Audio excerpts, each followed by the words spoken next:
Well, back to Sarah Smith at the United Nations in New York. That call by Professor Alston for an inquiry into war crimes in Sri Lanka, the chances of it ever happening?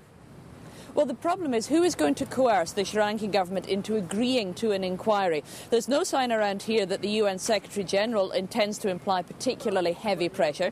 The US have a lot of leverage because they're one of the biggest aid donors to Sri Lanka, but their position now is that berating Sri Lanka about human rights abuses is becoming counterproductive, and they think it's helping the country to isolate itself from the West. There was a report just last month from the Senate Foreign Relations Committee which said it is impossible to underestimate Sri Lanka's geostrategic importance, as they put it, and said America must not lose their cooperation. So it doesn't look like there will be heavy diplomatic pressure from the US, and Sri Lanka aren't even signatories to the International Criminal Court, so prosecutors there can't do anything about it either.